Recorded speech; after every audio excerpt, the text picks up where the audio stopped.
ওয়ালাইকুম আসসালাম রহমতুল্লাহি ওয়া বারাকাতুহু। সুপ্রিয় সাহেব, বারাকাল্লাহ ফিক। প্রশ্ন পাঠিয়েছেন বা কেউ করেছেন যে মেয়ে পৃথক সংসারে রয়েছে, তার মা বড় অভাবী, ভাইটাই তার থাকলেও তারা হেল্প করে না, ফলে অনেক কষ্ট দিন যায়। তো এই জাতীয় মাকে, বিবাহিতা মেয়ে তার জাকাত দিতে পারবে কিনা? আলহামদুলিল্লাহ, ওয়াসসালাতু ওয়াসসালামু আলা রাসূলিল্লাহ নবিয়ানা মুহাম্মদ ওয়া আলা আলিহি ওয়া সাহবিহি আজমাইন। একটা ইসলামিক ল মনে রাখতে হবে যে নিজের আসলকে এবং ফারাকে জাকাত দেয়া যাবে না। নিজের আসল মানে নিজের বাবা, নিজের মা, কোনোভাবে নিজের বাবার আসল, দাদা, মায়ের আসল, নানি, কোনোভাবে বাপের মা, মায়ের মা, এদেরকে দেওয়া যাবে না। মানে দাদা, দাদি, নানা, নানি, বাপ, মা, এদেরকে জাকাত দেওয়া যাবে না, যত উপরে যাক। আর ফারা মানে তার শাখা, তার প্রজন্ম, যেমন তার ছেলে মেয়ে, ছেলে মেয়ের ছেলে মেয়ে, ছেলে মেয়ের ছেলে মেয়ে, মানে ডাইরেক্ট যত নিচে যাবে চেইন, এদেরকেও জাকাত দেওয়া যাবে না। এটা হলো আসল, কারণ এগুলো সবাই তার ছেলে মেয়ে, নাতিরাও তার ছেলে মেয়ে। সুতরাং যদি এদের ভিতরে অভাব দেখা দেয় আর পিতা সচ্ছল, মা সচ্ছল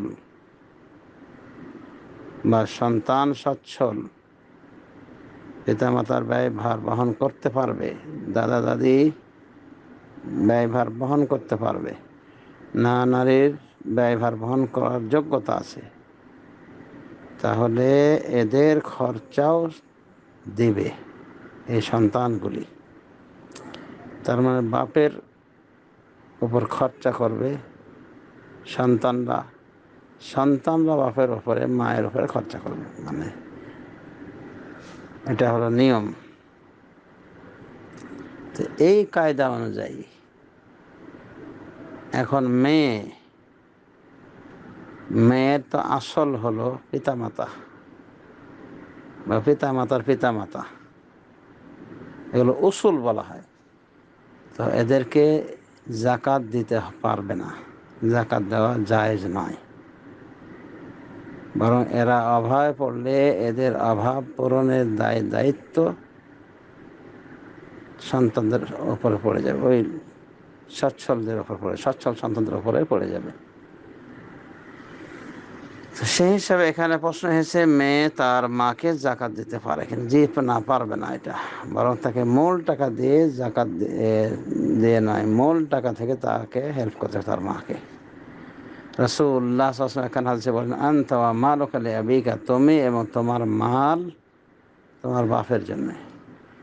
তো যদিও এখানে ছেলে পুরুষ বোঝানো হয়েছে, কিন্তু এটাই বাস্তবতা যে পিতা মাতার অধিকার রয়েছে সন্তানের সম্পদে। ইন্না আওলাদাকুম মিন কাসবিকুম, নিশ্চয় তোমাদের আওলাদগণ, এখানে আওলাদ সন্তান সন্ততি সবই উদ্দেশ্য, উভয় উদ্দেশ্য। ইন্না আওলাদাকুম মিন কাসবিকুম, নিশ্চয় তোমাদের সন্তান তোমাদের কামাই অর্জনের অন্তর্ভুক্ত।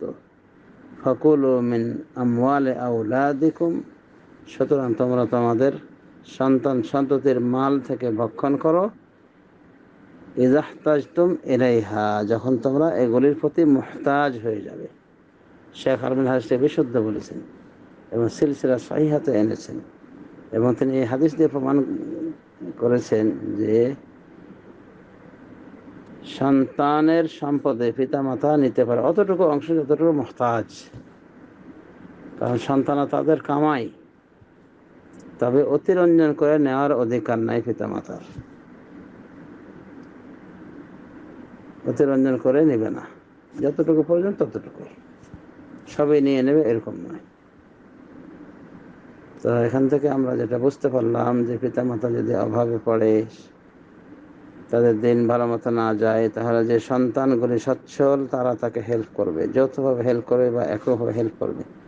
এখানে যদি ভাইয়েরা না দেখে, ওই পিতামাতার ওই সন্তানরা যদি না দেখে, ছেলে সন্তান না দেখে, তো মেয়ের সন্তান যদি পারে তারা দেখবে, তাদের উপর দায়িত্ব চলে আসে অলরেডি। যদি পারে, না পারে তো দায়িত্ব আল্লাহ কারোর উপর অতিরিক্ত চাপিয়ে দেন না। কিন্তু জাকাত থেকে দিবে না। যে জাকাত থেকে দিতে পারে সে অবশ্যই সচ্ছল, দেওয়া যাবে না। নিজের পিতামাতাকে নিজের সন্তান সন্ততিকে দেওয়া যাবে না। হ্যাঁ, ভাইদের দেওয়া যায়, পৃথক সংসারে রয়েছে ভাই, তাদের দেওয়া যেতে পারে। কিন্তু নাবালক ভাই বোন পড়ে আছে সংসারে, তাদেরকে কিন্তু নিজের পকেট থেকে দিতে হবে।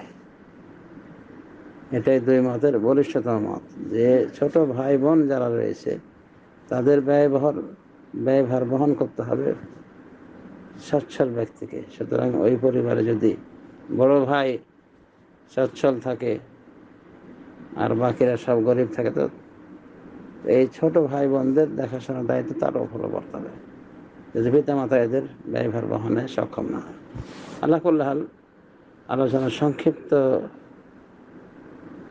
করতে গিয়ে এটাই বলবো যে নিজ পিতা মাতাকে জাকাত দেয়া যায় না, এবং অত্যন্ত ছোট মানসিকতার কথা পিতা মাতাকে জাকাত দেওয়ার বিষয়।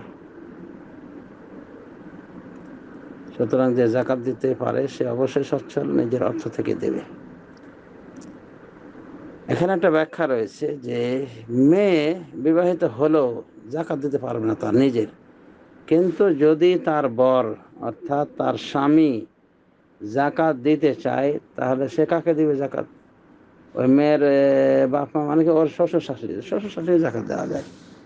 তবে খেয়াল রাখতে হবে জাকাতের টাকা যেন কোনো ক্রমেই তার নিকটে আবার ফিরে না আসে, মানে জামাই আদরে যেন আবার চলে না যায়। তো এটা খেয়াল করতে হবে। অবশ্যই এখন সাইমিনা তাইমা একটা বের করেছেন,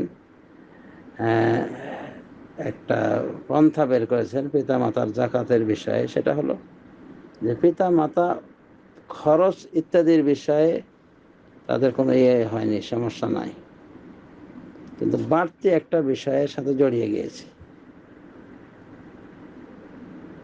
অনেক ঋণ করে ফেলছে, যে ঋণটা অভাবের সাথে জড়িত নয়, অন্য কোনো কারণে ঋণ হয়েছে, অথবা তার উপর মুক্তিপণ পড়ে গিয়েছে, মানে ওই হয়তো কোনো মার্ডার কেসের আসামি হয়ে গেছে। তখন এই জাতীয় বিষয়ে পিতা হোক মাতা হোক জাকাত দিয়ে হেল্প করা যাবে, একটা কথা বলেছেন। তবে ভরণ পোষণের বাইরের খরচা মেনটেন করার জন্য দেওয়া যেতে পারে। যেমন পিতা মানে ঋণগ্রস্ত হয়েছে সংসার চালাতে গিয়ে নয়, ভিন্নভাবে অন্য কারণে হয়েছে, অথবা তার উপরে মুক্তিপণের দিয়াত এটাকে বলা হয়, সেটা তার কাঁধে পড়ে গিয়েছে, তো দিতে না পারলে এখানে কিন্তু হেল্প করতে পারা যায় জাকাতের অর্থ দিয়ে। এভাবে শেখ ইবনে তাইমিয়া এরকম বা কাছাকাছি এরকম একটা কথা বলেছেন।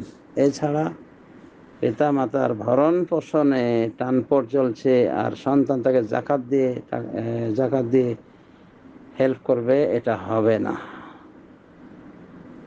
অতএব এখানে যেটা আমরা বলবো যে না, মেয়ে জাকাত দিতে পারবে না, একমাত্র শেখুল ইসলাম ইবনে তাইমিয়া যেদিকে ইঙ্গিত করেছেন সেই প্রেক্ষাপট ব্যতীত। তবে ওই মেয়ে তার স্বামীর অর্থ দিতে পারে, সেটা তো তার পক্ষ থেকে দেওয়া হলো, মেয়ের পক্ষ থেকে দেওয়া হলো না। শ্বশুরের জায়গাতে টাকা দেওয়া যায়, তবে আবার যেন জামাই আদরে না চলে যাবে টাকা, এটা খেয়াল করতে হবে। আল্লাহ আলম সাল্লাল্লাহু আলাইহি ওয়া সাহবিহি আজমাইন।